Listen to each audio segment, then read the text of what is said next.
Neemias capítulo 1, do versículo 1 ao versículo 11, vamos ler o capítulo todo, diz assim, ó.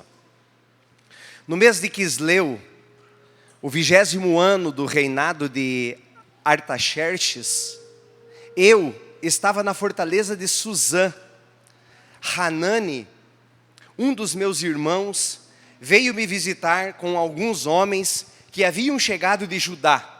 Perguntei-lhes a respeito dos judeus que haviam regressado do cativeiro e da situação em Jerusalém. Eles responderam: as coisas não andam bem, não vão bem para os que regressaram à província de Judá. Eles estão passando por dificuldades e humilhações. O muro de Jerusalém foi derrubado e suas portas foram destruídas pelo fogo. Quando eu ouvi isso, sentei-me e chorei. Durante alguns dias, lamentei, jejuei e orei ao Deus dos céus. Então disse: ó Senhor, Deus dos céus, Deus grande e terrível, que guardas tua aliança de amor leal para os que te amam e obedecem a teus mandamentos. Ouve a minha oração, olha do alto e vê que oro noite e dia por esse teu povo, por Israel. Confesso que temos pecado contra ti. Sim, minha própria família e eu temos pecado. Temos pecado terrivelmente contra ti. Não temos obedecido a teus mandamentos, decretos e estatutos que nos deste por meio do teu servo Moisés. Por favor, lembra-te do que dissestes a teu servo Moisés. Se forem infiéis a mim, eu os dispersarei entre as nações.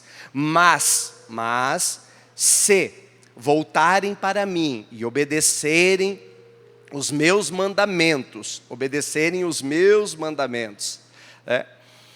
e viverem de acordo com eles, então, mesmo que estejam exilados nos confins da terra, eu os reunirei, eu os trarei de volta ao lugar que escolhi, para estabelecer o meu nome.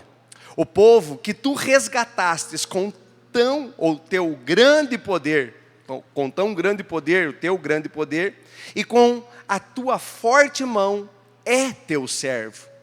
Ó Senhor, por favor, ouve a oração desse teu servo, ouve a oração dos teus servos que se agradam em te honrar. Peço que me concedas êxito hoje, e que o rei me seja favorável. Nesse tempo eu era copeiro do rei. Amém? Fecha os teus olhos. Pai, em nome de Jesus, nós oramos, Deus, pedindo que a revelação, a instrução, a orientação da tua palavra venha sobre nós e que nós possamos, Deus, receber do alto, receber do Senhor a orientação que o Senhor tem para as nossas vidas, para a condução daquilo que o Senhor tem de propósito para as nossas vidas. Assim nós oramos e agradecemos em nome de Jesus. Amém? Queridos, alguns minutos da sua atenção, por favor. Nós vemos que nem mortos ressuscitam, nem paralíticos andam, nem cegos veem, nem doentes são sarados, muito menos as cordonizes, as aves do céu e o maná caem. Nem o mar se abre para que o povo de pés enxutos possa passar, mas a glória de Deus é manifesta e conhecida através da vida desse homem e da sua história incrível chamado Neemias. Sua experiência, ou a experiência de Deus relatada nesse livro, ela se remonta de 500 anos antes de Cristo, mais ou menos. Ela é a história do povo de Israel. E conta a história da reconstrução dos muros e das portas de Jerusalém. Lugares destruídos e assolados. o regresso do povo escolhido do exílio babilônico que durou 70 anos. Personagens que se destacam como reconstrutores, aqueles que reconstruíram esses muros e as portas e reconstruíram a nação. Esdras, Neemias, Zorobabel, Josué, Ageu, Zacarias. Os feitos de Neemias não são apenas para influenciar um homem a outro homem, uma pessoa a outra pessoa, uma criança a outra criança. Não. Os feitos de Neemias, igreja, são para influenciar uma comunidade de fé, são para influenciar uma família, são para influenciar uma empresa, são para influenciar um departamento, são para influenciar um projeto, ou 20 e tantos projetos. A história de Neemias não é uma história que acontece apenas no singular, mas ela se manifesta na pluralidade. Não só apenas no singular, mas também no plural. É para as nossas vidas, é para os nossos ministérios. E eu vou mais além, eu diria que é para Foz do Iguaçu. E eu vou mais além, e eu diria, é para o Paraná. E eu estendo isso e digo, eu vou mais além, isso é para o Paraguai. E eu quero dizer, é para os paraguaios e é também para os hermanos argentinos. Essa história de Neemias, ela não influencia, ela não empolga, ela não é uma história apenas para ser inspirada uma pessoa, mas é para inspirar as nações, ela é para inspirar o mundo, ela é transformadora, ela é capaz de mudar a história da geração, de quem compreender e quem entender. Então eu quero dizer uma coisa para você, presta atenção, se você pegar os atributos que nós vamos passar para você, daquilo que aconteceu aqui na reconstrução dos muros, na vida de Neemias, olha aqui para mim por favor, me dê 5 minutos da sua atenção, a sua história de vida e a história da sua família vai ser mudada de hoje em diante. De hoje em diante, nós garantimos que se você compreender isso, a história da sua família, a história da sua vida será impactada com essa história. O seu nome, Neemias significa o Senhor conforta, ou o Senhor consola. Igual o Espírito Santo, ele é o consolador, ou consola a dor. Se você está sofrendo por alguma dor, por algum problema, busque ajuda do Consolador, ou aquele que consola a dor. Aqui nessa comunidade de fé, ou lá na Casa Amarela, ou lá no projeto Amigos, nós estamos edificando coisas. Nós estamos reconstruindo, pastores, áreas que já foram edificadas. Elas já foram edificadas. Em que lugar? Dentro de nós. Elas já foram, parte das nossas histórias pregressas, das nossas vidas, que nos atingiram diretamente, ou atingem, talvez, pastor Maico, os nossos filhos, os nossos descendentes, a nossa descendência, atingem eles, ou atingiram talvez os nossos antepassados, os nossos pais na fé, os nossos pais carnais, e que nós não estamos olhando para o nosso contexto de hoje, analisando esses fatores. Muros que foram destruídos, precisam ser reerguidos. Portas que antes estavam nos seus lugares devidos, foram queimadas, mas que hoje precisam estar nos lugares devidos. Torres que antigamente foram levantadas e erguidas, precisam serem restauradas, mas que durante a jornada das nossas vidas, elas foram assoladas, elas foram destruídas, mas nós somos chamados a sermos arquitetos culturais, somos chamados à reconstrução. Precisamos entender esse conceito nas nossas vidas. E eu queria dizer para você, eu e você, nós fizemos parte disso. Nós estamos reconstruindo e temos essa missão de reconstruir áreas que foram assoladas, áreas que foram destruídas, e que nós estamos caminhando em direção a um futuro extraordinário. Há um futuro extraordinário que nós precisamos compreender que essa reconstrução, ela acontece no coletivo. juntamente com o povo, juntamente com as circunstâncias que permeiam a nossa vida. E a minha pergunta para você é que você comece a se questionar e a se perguntar: quais são as áreas da minha vida que foram assoladas? Quais foram os muros da minha vida que foram assolados ou derrubados? É na área familiar? É na minha área emocional? É na minha área financeira? Quais foram as áreas?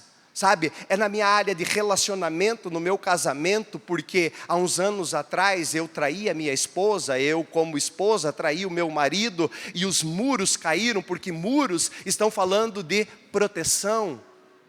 E esses muros então foram destruídos, e quando nós pegamos o Velho Testamento e nós olhamos para Jerusalém, o povo de Israel, e o contexto histórico da cidade de Jerusalém e o povo de Israel, nós podemos aplicar algumas riquezas e alguns valores para a nossa vida nos dias de hoje. Jerusalém pode significar a nossa estrutura, Jerusalém pode significar a nossa casa, Jerusalém pode significar o nosso comércio, o nosso status quo, o nosso diploma. Eu sou um médico, eu sou um advogado, eu sou um profissional liberal, eu sou um empresário, eu sou um ciclista, eu sou um BMX, um cruzeiro, como é que é?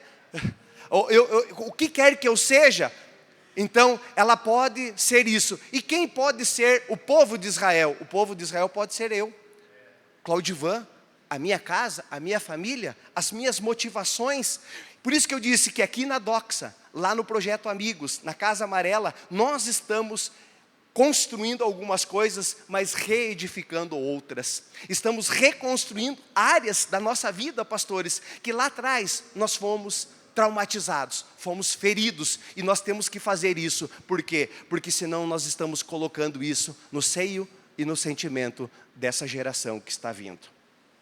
E nós não precisamos disso, porque Jesus conquistou tudo isso na cruz do Calvário. Olha aqui para mim, você não precisa traumatizar os teus filhos, a tua família com os teus traumas. Quero começar por aí. Você não precisa isso, você precisa entender o tema da mensagem, que é reconstrutores de um novo tempo. Diga para quem está do seu lado: vamos reconstruir um tempo novo? Seja um reconstrutor de um novo tempo na vida. Pastor, e como que eu vou fazer isso? Nós lemos um texto lindo do primeiro capítulo de Neemias. Eu confesso para vocês que nós estamos numa jornada da leitura da Bíblia aqui na igreja, e eu parei em Neemias, e tem gente que está lá no final dos Salmos já, e eu estou em Neemias, e eu preciso colocar em dia, e eu vou colocar em dia até 31 de dezembro, eu vou acompanhar quem estiver na minha frente, eu vou chegar lá, não vou, é que nem a corrida de bicicleta. Eu comecei a minha infância, porque eu não era bom de futebol, não era bom de nada, e fui, entendeu, e tinha um probleminha cardíaco. Meu pai ouviu o conselho do médico e comprou para mim uma BMX Monarch. Eu tinha uns 7 anos de idade, eu tinha um probleminha no coração, e o médico disse para o pai: dê uma bicicleta para esse piá, faça ele fazer exercício. E por alguns anos da minha vida, lá na década de 80, não faz muito tempo assim, eu era um corredor de cross, de bicicross, na época nós chamava bicicross. E a minha cidade hospedou os maiores campeonatos. Hoje também é bicicross, né? Que bom que não mudou. Assim eu me sinto atualizado. E a minha cidade hospedou uma das finais do campeonato sul-americano. Veio gente da Bolívia, da Colômbia, da Argentina, do Paraguai. A final foi lá na minha cidade. É uma cidade importante. Fique com ciúme. É aqui no sudoeste do Paraná. Um dia eu vou te contar onde é. Queridos, quem reconstrói, pastores, para nós, uma primeira questão aqui. Quem reconstrói tem que lidar com alguns fatores. Aprendam isso na vida de vocês, ou já saibam isso, revigora a memória. A gente olhando para Neemias, pastor Tiago, nós entendemos que para reconstruir lugares assolados, nós precisamos entender que nós vamos lidar com intimidação, nós vamos lidar com distração, nós vamos lidar com perturbação, nós vamos lidar com mentiras e nós vamos lidar com oposição. Quem está no campo da liderança, eu sou gerente de um departamento, aprenda essas 5 coisas aqui, tá? Que você tem que aprender a lidar para você não ficar um mimizento e para você prosperar na vida. Vou repetir para vocês. Quem reconstrói precisa lidar com 5 fatores. 5 fatores, lá no Santander, inclusive. Com intimidação, distração, perturbação, mentiras e oposição. Esses 5 fatores, eles nos agridem por pessoas que não estão longe, por pessoas que estão perto. Você precisa diagnosticar isso, para você tomar decisões inteligentes na sua vida, no seu casamento, na sua história, para você prosperar. E quem reconstrói precisa entender também outros aspectos, mas hoje eu não vou falar sobre esses 5 aspectos. Falarei sobre outros 4 aspectos desse texto que nós precisamos entender para aplicar na nossa vida, para reconstruir, sermos reconstrutores de um novo tempo. Que são eles 4 aspectos para que eu e você, para que nós possamos cumprir a nossa missão de vida. Quais são eles? O primeiro deles, um questionamento. Se você puder anotar, gravar isso. Um questionamento que muda o sentimento. Um questionamento que muda o sentimento. O primeiro aspecto das nossas vidas não está na busca, e o nosso grande erro, na busca das respostas que nós queremos, mas sim, os questionamentos que nos levarão ao lugar de destino e de propósito que o Senhor tem para as nossas vidas. É de pergunta, não de resposta. Muitos de nós estamos atrás de perguntas, de respostas, aonde deveríamos fazer perguntas. Olha o que diz o versículo 2. Hanani era o irmão dele. Um dos meus irmãos veio me visitar com alguns homens que haviam chegado de Judá. Perguntei-lhes a respeito dos judeus que haviam regressado do cativeiro e da situação em Jerusalém.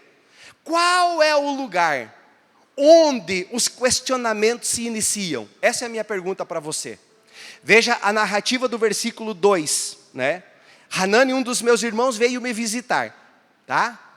E eu perguntei-lhes a respeito dos judeus. Então, qual é o lugar aonde os nossos questionamentos se iniciam? Qual que é o lugar? Porque às vezes as pessoas estão dizendo assim, pastor, eu não sei resolver os problemas da minha vida. É porque você não sabe perguntar. Você não está sabendo perguntar. Sabia que a nova onda da ordem mundial é o chat, me corrija se eu estiver errado. É o chat GPT, sim ou não? Sabia que as empresas estão pensando, a demissão em massa. Uma outra corrente de pensadores sobre o comportamento moderno da sociedade empresarial que diz não vai haver demissão em massa. Por quê? Porque mesmo o chat GPT, ele precisará de uma pessoa para operar ele. E quem vai substituir o lugar daquela outra pessoa? Quem vai substituir o lugar do advogado que vai fazer aquela petição? Sabe quem? Quem souber perguntar para o chat GPT. A mudança comportamental não está na... Eu não sou uma pessoa que não tem uma visão otimista da humanidade. Eu tenho uma visão otimista. O mundo jaz no maligno, mas eu acredito na obra da criação. Eu não tenho uma visão, não, vai ficar tudo catastrófico. Ontem no debate da aula de teologia, um aluno perguntou para o pastor Tiago, mas e quem será o anticristo? Por uma perspectiva e uma visão brasileira, ou abrasileirada, será um coach, será quem?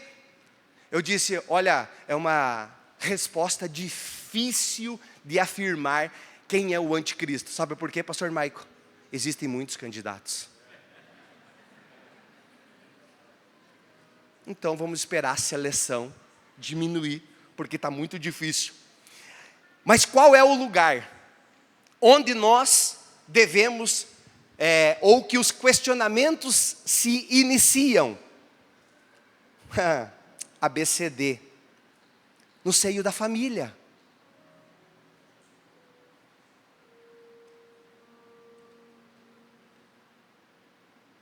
Tem parente do seu lado aí? Tem sangue do teu sangue, ou aliança da tua aliança do teu lado? As pessoas estão equivocadas acerca da sua compreensão de mundo e de vida. Hanani era irmão dele. Era irmão de sangue. E se não for irmão de sangue, é irmão de família de fé. E ele pergunta, a nossa obrigação de cristão, não me desculpe a sinceridade, é que muitos estão assim, querendo ganhar o mundo, mas não estão ganhando a sua própria casa. Estão querendo cuidar de todos e de todas, mas não começam questionando através, entendeu? De uma responsabilidade da sua própria casa. Como que está o teu irmão? Como que está a tua irmã? Como que está a tua cunhada? Deus o livre, é uma desgraça. Será que é ela que é uma desgraça? Ela não tem um bom testemunho de cristão. Vai lá naquela igreja e você... Onde que começa a primeira necessidade? Dentro da nossa casa, com a minha mãe, com meu pai, com meus irmãos, com a minha família. É o primeiro lugar que começa a minha responsabilidade de compreender e aplicar o meu chamamento para a minha vida. Eu vou lá para Nova York, tinha um sonho. Para Nova York, vou lá para fazer missão, é óbvio. Ninguém te conhece. Você não quer lidar com a contrariedade do seio da tua família.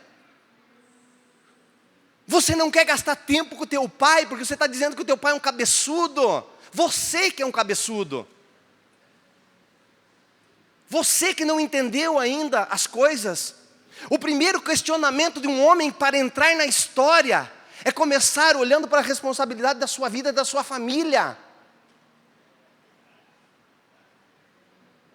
E eu prometo que eu não vou apertar muito hoje. Qual é o lugar dos questionamentos? É no seio da nossa família. Na nossa família de fé, nos próximos de nós, eles podem ser efetivamente quem nós iremos ajudar, ou eles podem, pastora Juliana, nos comunicar acerca de quem nós iremos ajudar de longe. Mas a primeira necessidade, Girão, que nós precisamos compreender e entender é os nossos, é da nossa própria casa. Talvez eles nos tragam informações de lugares, de pessoas, né, de longe, que nós que precisaremos restaurar, reconstruir. Então, pastor, uma pergunta, a pergunta de $1 milhão. Como eu sei que eu preciso ajudar essas pessoas? Porque existe esse questionamento. Mas eu já vi tanta coisa, mas eu não vou ajudar. Eu não vou ajudar essa pessoa, por que eu preciso ajudar ela? Ninguém me ajuda? Você vai fazer essa pergunta, pastor, como que eu sei que eu preciso ajudar essas pessoas que estão próximas de mim? São minha família de sangue, ou são a minha família de fé, ou são a minha comunidade? Porque você vai identificar 4 áreas que foram assoladas nesse questionamento, nessa pergunta. Neemias fez essa pergunta. 4 áreas que abalaram os seus sentimentos, que tocaram as suas emoções e que elas nos ensinam que nós precisamos ser reconstrutores de um novo tempo, que nós precisamos ajudar e que nós precisamos ser ajudados. Quais são elas? Anote isso, para que quando você se deparar com um desses sintomas, você saiba que é Deus falando para você ajudar, para você fazer, para você exercer o teu chamado. Primeira coisa, dificuldades. Constate se as pessoas estão realmente num lugar de dificuldades. A segunda coisa que você vai constatar é se essas pessoas estão numa condição de humilhação. Elas estão sendo humilhadas. Em quais áreas das suas vidas elas estão sendo humilhadas? A terceira coisa é que a palavra está falando sobre os muros derrubados. O que significa isso? As estruturas que essas pessoas perderam. O Rio Grande do Sul é a maior prova disso nos dias de hoje. Quais foram as estruturas dessas pessoas que caíram? E a quarta coisa, e o quarto elemento são as portas queimadas. As portas falam dos acessos e dos limites e da privacidade. Por quê? Porque quando eu coloco uma porta de um lugar para outro, da sala para a cozinha, eu estou dizendo, existe um limite de um lugar para outro. Se eu entrar dentro da porta, dentro do meu quarto, fechar a porta e em secreto for falar com Deus, eu estou falando de um lugar de intimidade. Então, as pessoas perderam o acesso, entendeu? Das coisas sem limites. Perderam as separações. São áreas que você pode conhecer. Quando isso nos faz, entendeu? Conhecedores dessas necessidades, nós precisamos entender que nós precisamos reconstruir. E aí o que nós precisamos? Nós precisamos que os nossos ouvidos estejam abertos para ouvir. Neemias ouviu a história de Hananias, do seu irmão. Ele ouviu, ele não apenas escutou acerca da situação. Tem diferença? Sim, tem diferença. Tem diferença entre ouvir e escutar. Porque muitas vezes você está ouvindo e outras você está apenas escutando. Você está escutando que está tendo um problema no seio da sua família, num vizinho, numa história. E você fala, isso não é para mim, eu não devo de mexer com isso. Então, Neemias ouviu e isso tocou os seus sentimentos. E a minha pergunta para a nossa reflexão é, quantas coisas você tem escutado próximo de você e você não tem ouvido? Você está cantando aquela musiquinha? Não estou nem aí, não estou nem aí com a situação do meu irmão, da minha irmã, do meu filho, da minha filha. E assim vai. Quais são as informações que você precisa ouvir para que haja uma mudança nos seus sentimentos? Quais são as informações? Se questione, se pergunte acerca disso. Pastor, e a segunda coisa que eu preciso entender, e compreender é que eu devo fazer uma oração com entendimento. Se você puder anotar isso, por gentileza, anote isso. Uma oração com entendimento. Me desculpa, me perdoe. Ontem eu fui numa celebração fúnebre, não adianta nada. Não vou repetir aqui, vocês sabem o que é isso, né? Sem entendimento nenhum, mas embora isso aconteça numa profissão de fé que nós conhecemos, existe isso também na religião evangélica.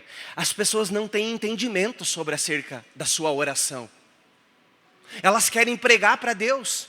Elas querem dizer o que está, entendeu? No lugar certo, no lugar errado. Elas não fazem um chamamento à existência daquilo que são as promessas de Deus. Tem pessoas que estão há 10 anos. Eu conheci líderes de oração, mulheres de oração, que pagaram um preço árduo com a sua própria vida, que passaram 10 anos de joelho, 15 anos de joelho, orando sem entendimento.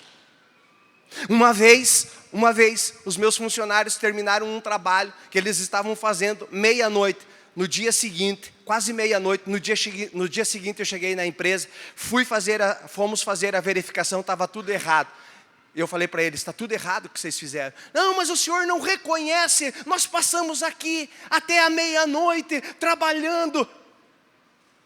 Mas vocês fizeram errado. Eu preciso respeitar as leis e os parâmetros, entendeu? Da legislação do nosso país. É que tem muitas pessoas que elas não estão fazendo um questionamento, uma oração com entendimento acerca de como Deus trabalha, como é o seu caráter. É simplesmente a partir da sua visão. E daí estão falando, Deus não me responde. Deus não responde a minha oração. A pergunta é, você está fazendo uma oração com entendimento? Ou você está fazendo uma papagaiada? Blá, blá, blá, blá, blá, blá, blá, blá, blá, blá, blá, blá.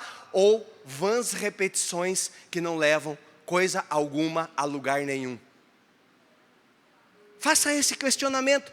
Quando ouvi isso, a narrativa diz: sentei, chorei, durante alguns dias lamentei, jejuei e orei ao Deus dos céus. Então eu disse: ó Senhor, Deus dos céus, Deus grande e terrível, que guardas tua aliança de amor leal para os que te amam e obedecem os teus mandamentos, ouve a minha oração, olha do alto e vê que eu oro noite e dia pelo teu povo Israel. Confesso que temos pecado contra ti. Sim, minha própria família e eu temos pecado. Já ouviu aquele ditado que diz: está sentado? Você está sentado para aquilo que eu vou te contar? Quando eu vi isso, sentei-me e chorei. Foi demais para Neemias ouvir acerca da situação. Mesmo assim, ele não deixa suas emoções, sua estrutura ser abalada, porque reconstrutores de um novo tempo recebem, por mais difícil que seja, as notícias, eles agem depositando a confiança no Senhor. Reconstrutores devem saber quais são as atribuições para dar sentido às suas orações.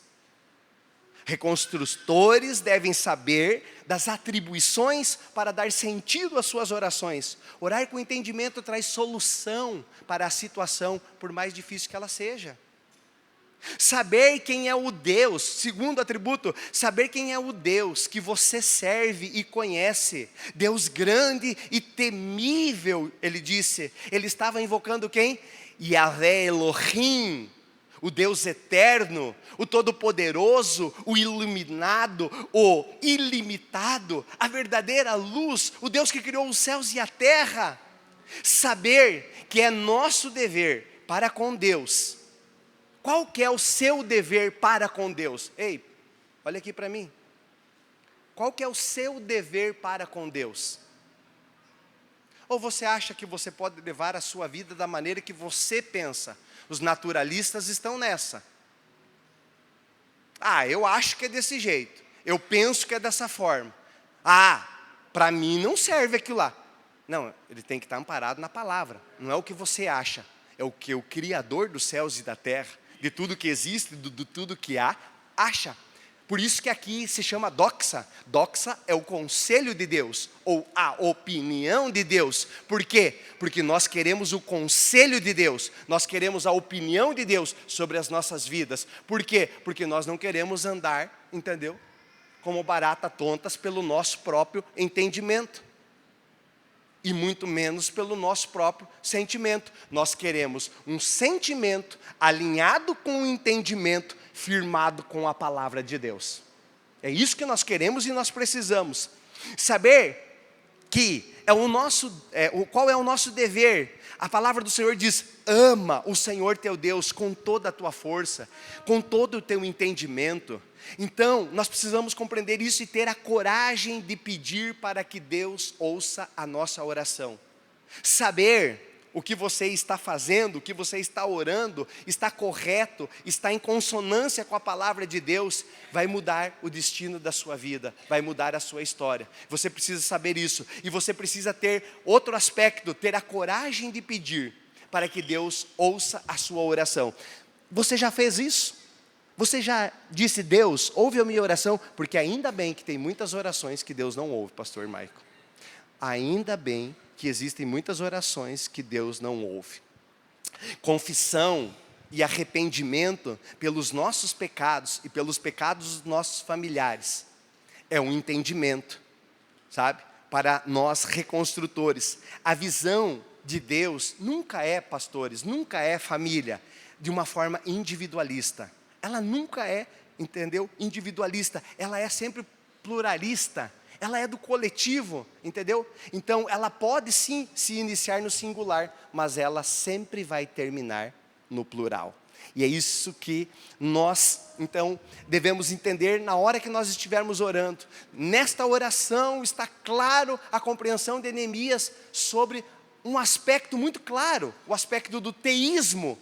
do teísmo, não somente Deus é o criador das coisas, mas também Ele está presente na criação, para recompensar os bons, punir os maus e de modo geral intervir nas atividades humanas.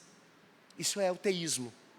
E a terceira e última coisa que eu quero falar, afirmação de quem nós somos. Quem você é? Você sabe quem você é? Neemias sabia claramente quem ele era e a quem ele pertencia.